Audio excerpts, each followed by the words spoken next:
This video will explain the exciting new ImageGPT model from OpenAI. Natural language processing research has seen huge gains by pre-training transformer models with the famous self-attention layer on large amounts of unlabeled text through autoregressive language modeling, and then fine-tuning the models for downstream tasks. Autoregressive language modeling is where you use the first n tokens in a sequence to predict a masked out token at the end of the sequence, such as using the context of the task is where you to predict a masked out use. The question of this paper is, how can we make this work for computer vision? Generative modeling and representation learning simultaneously have been tested out with the big ByGAN model, which performs pretty well. But this idea has never been tested at this scale. Researchers from OpenAI ask if better generative models learn better representations, and show that a larger model with the same validation loss on the pre-training task as a smaller model will have a better representation for transfer to ImageNet classification.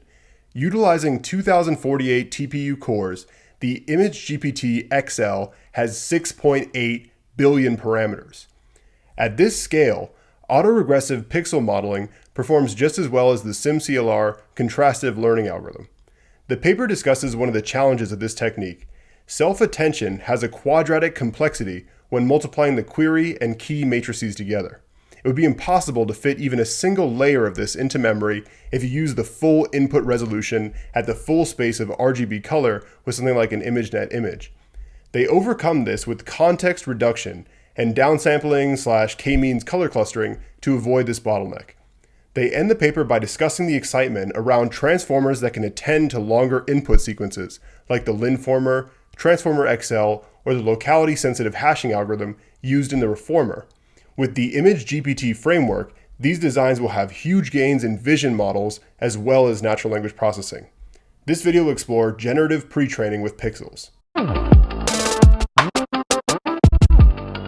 This video will explain the new 6.8 billion parameter ImageGPT model from OpenAI. ImageGPT follows the same philosophy that's being used in natural language processing with the GPT models to pre-train these large models with the self-supervised autoregressive modeling task. So in the case of natural language processing, this would involve predicting that by using the context of we find, then using we find that to predict just, we find that just to predict as, and so on throughout the whole sequence to learn a representation of text. So now we're doing the same autoregressive language modeling task, but by predicting pixels in images. So we're using the same transformer architecture, and we're going to scale it up to the size of 6.8 billion parameters and see how well it can predict the rest of the images, and then how well these representations can be used for different tasks like CFAR10 classification in the same way that, say, GPT-3 is then repurposed for Yelp sentiment review classification. So the idea behind this autoregressive language modeling is you start off with this context, then you predict this pixel, then you use this new context to predict this pixel, and so on throughout the entire image until you predict the entire remaining half of the image. So you see some of these different continuations, and the way that they have these different continuations isn't a result of stochastic latent variables that are going through the forward pass of the model, but it's by doing different sampling strategies. So when it's predicting this pixel value, it might assign, say, 70% probability to some pixel value like 76 or another pixel value like 250. So you're going to sample differently from the probability distributions to produce these different continuations as described here in the blog post. So these are some of the cherry-picked examples with the tennis ball dog face image and this cat image, which is pretty funny. But you can also see the result on generating animals, these painted landscapes, sports, architecture, and so on by going through their blog posts to visualize these kind of generations. So it's really impressive, the quality and the variation that it's producing these different images by doing this large-scale autoregressive modeling using the GPT decoder-only transformer architecture with these images. This kind of self-supervised learning is the same as denoising autoencoders originally developed for image representation learning. A denoising autoencoder might take, say, an image of a cat and then add a random noise map to that cat, and then have a neural network that learns the mapping from the image with the added noise back into the original image. But the idea of denoising autoencoders and language models is to either use this mask where you completely remove the token, or in the BERT objective, they will replace a token with a randomly sampled token. So in ImageGPT, they're going to test with these two different ways of structuring the denoising autoencoder task to pre-train these generative models, and then we're going to fine-tune that for downstream tasks. So autoregressive language modeling is this idea of using this pass sequence to predict this next token here. And then BERT is this idea of this encoder only transformer architecture, where you take in the full sequence, then you mask out these intermediate tokens and you use the bidirectional context of the entire sequence to predict the masked out tokens. So the idea of predicting in the autoregressive sense, where you predict the probability mass of this pixel and then the next one and so on, it models the data distribution as this product of the different probabilities. So say the probability of this sequence of like gray, blue, darker blue, brown would be the sum of these probabilities when you were predicting the light blue, the dark blue, and the brown pixel. So this is the way that you model the data distribution as a product of these probabilities when you're doing this autoregressive self-supervised learning. ImageGPT is using the same GPT decoder-only transformer architecture that's being used in these papers like GPT, GPT-2, and GPT-3.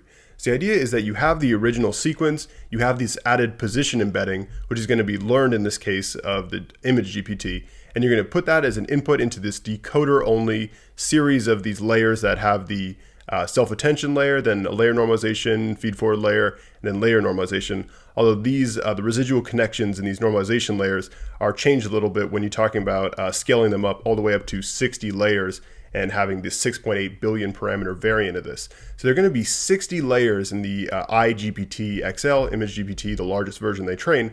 And so one of the most interesting things about this is that it's doing this image modeling without the local convolution inductive prior. So the convolutional neural networks are baking in this idea that there's a two-dimensional spatial structure of images, and you use these local kernels to slide over the images and understand this idea that local pixels are going to be like semantically equivalent. You should, or not semantically equivalent, but you should aggregate the local information to learn the image representations.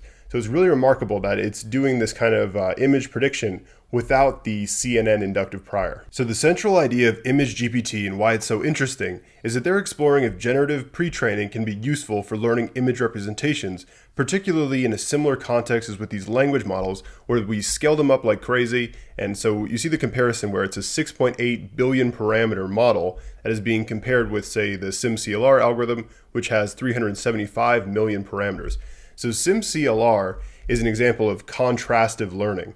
It's taking a data point and it's trying to make it similar to a data augmented view of that same image and then dissimilar to all the other images in the data set. So this idea of contrastive learning has been really popular in representation or unsupervised representation learning in images.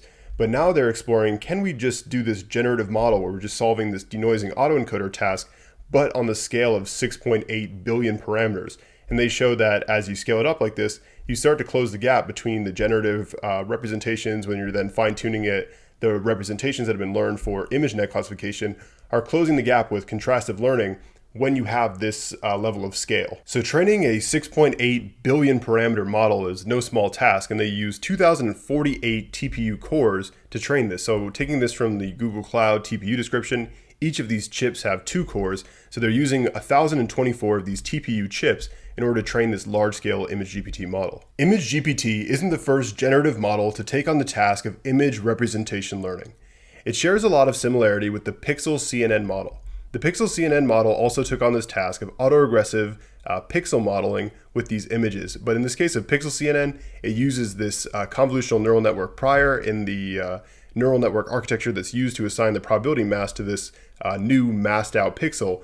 And it's also not being used on the scale of ImageGPT at all. So ImageGPT is using 6.8 billion parameters, making it a really large scale model. And also just this massive difference of using the CNN prior, where you have this local kernel that's going across the image shown in this kind of square that is being used with the dotted lines to illustrate using this local prior to make the prediction on this pixel. The ImageGPT model is using the self-attention transformer decoder only architecture to kind of use this whole entire image, have this attention over the different pixels, and then use it to predict this new masked out location. The previous state of the art in the simultaneous task of generative modeling and image representation learning for, say, taking the representation out and then fine-tuning on ImageNet classification is the big BiGAN model. So the big BiGAN model doesn't just use the BigGAN architecture to produce data, it also maps this data back into the latent space with this encoder, and then the latent Z prime and Z have to be a part of the discriminator that's telling if they're real or fake. So it has to learn a good representation of going from latents into data or these kind of randomly sampled vectors into like a dog image, and also has to be able to encode the dog image back into a believable latent variable. And this representation becomes what we use for image classification. So the Big GAN model alongside the Style GAN are the two most successful architectures for generative adversarial network modeling. And it was pretty successful on this task, although not as successful as ImageGPT, but also not on the same scale of ImageGPT. If you're interested in trying out autoregressive pixel image modeling for yourself, I highly recommend checking out this Keras implementation of the Pixel CNN that's linked in the description of this video. There are two ways to take the representation learned in the generative pre-training task and then fine-tune it for a classification task like ImageNet classification. You can either fine-tune the entire model, or you can do a linear probe where you take out a certain layer of features and then just train a linear classifier on top of those features. So the linear classifier describes just putting it through like a feed-forward network that doesn't have, say, a ReLU activation, so it's a linear transformation of these original features. So they're going to explore the linear probe setting because they reason that it's a better way to analyze the representations learned, whereas fine-tuning the entire model could rely on the kind of architecture of the model itself to bias the evaluation of the representations learned by the self-supervised pre-training task. Another interesting result of this is that when we're fine-tuning from these linear probes, where we're training a linear classifier on top of a hidden layer's hidden representation, they actually find that intermediate layers perform better than the layers at the end of the model. The authors reason that this is a result of generative models operating in two phases. In phase one, they use each position to gather the global image representation, which is why that global image representation, say in layer 20 in a 50-layer network, is more useful for ImageNet classification compared to phase two, where it uses the contextualized input to specialize for that next pixel autoregressive prediction task. The next problem with using the transformer architecture and the self-attention layers on images is the quadratic complexity of this attention layer. So in the case of these sequence models for natural language processing, you have this quadratic memory blow up with the space of the sequence length. So you have the L squared space complexity, which is a huge bottleneck, and which is why we need to attend over much smaller sequences than would be completely possible. So if you're unfamiliar with this idea, I highly recommend checking out the illustrated transformer to completely walk through the self-attention layer, the projection into query, key, and value matrices, the multiplication of the query and key matrices divided by the length of the hidden embedding. Then you take the softmax probability over this kind of matrix and then multiply by the value matrix. But the problem with the images is that we can't put say 256 by 256 by RGB images into this, because the memory space of having, say, 3000 pixels by 3000 pixels would make it so you couldn't fit this in a GPU, not even a single layer of it. So to avoid the quadratic complexity in the self-attention layer, they use two levels of this context reduction. The first of which is to downsample the image from the 256 by 256 ImageNet images down into a lower resolution like 32 by 32, 48 by 48, or 64 by 64. The second hack that they use is to convert the colors to 9 bits by using k-means clustering. So take this two-dimensional grid of data points in the white circles. A k-means cluster would, you take these similar values that are the centroids of these clusters that then represent all the colors you need. So now with these two green clusters, you could represent these 7 data points by just mapping them all to this one cluster, or 2 clusters. So they use this same kind of k-means technique to cluster the color values in the data set so that they can have like a more tractable representation of these images compared to attending over a 256 by 256 RGB image where each pixel value can take on 256 values. These are the results of the different variants of ImageGPT with respect to different input resolutions from 32 by 32 up to 64 by 64, and then also the number of features that are used. So in this case, in order to use more features to have a similar comparison with these contrastive learning methods, they take, say, the clustered layer, say it's layer 20 in a 50-layer neural network, they're going to use the 5 layers around that and then stack all the features together. So although these kind of sequential layers, the features are going to be correlated, they still find that it performs better, say having the 15,360 features compared to the 3,072 features with all the other things held the same. So they're going to stack these different layers features together to get the features that are then going to be fine-tuned with this linear classifier for ImageNet classification. So here's a comparison with the ImageGPT extra large, the 6.8 billion parameter variant with SimCLR, contrastive predictive coding, and momentum contrast are a couple. Also, the big BiGAN model, we'll see with 86 million parameters. Still this generative modeling / representation learning task, but on a much smaller scale than 86 million parameters compared to 6.8 billion. And then they're also testing the self-supervised learning task of predicting the rotation angle of an image. So another interesting characteristic of this is that they have to downsample the resolution of the images to fit it into the self-attention layers, but it's hard to do that resolution transition from transformers compared to the convolutional neural networks. So say you trained contrastive predictive coding on ImageNet at 256 by 256. Well, because of this local prior, they'll still transfer pretty well to, say, like a 32 by 32 CFAR10 or something like that, because they can still rely on these local features to kind of overcome the resolution that the model was trained on. So the purpose of ImageGPT is to explore if generative pre-training works better with scale. And the answer is that it does. Better generative models learn better representations, even if they have the same validation loss, which this loss metric is how well it's doing that autoregressive predict the next pixel task. Even if they have the same validation loss, the larger model, in this case the large variant with 1.4 billion parameters, is performing better than the smaller variants of the model. So the point of ImageGPT is to show that if you scale up the model size in a similar way with GPT-3 and natural language processing, you're going to get a better representation learned from just the generative denoising autoencoder pre-training task. Using the linear probe method for evaluating the learned representations from the pre-training task, ImageGPT outperforms SimCLR and the ResNet 152 on CFAR10 and CFAR100 when the ResNet 152 was pre-trained with supervised learning on ImageNet and then transferred to the CFAR10 or CFAR100 classification task, and also outperforms the previous technique on STL10. So you see the gains by using ImageGPT better than the contrastive learning method of SimCLR. These results further highlight the gains of GPT compared to some previous supervised learning transfer techniques.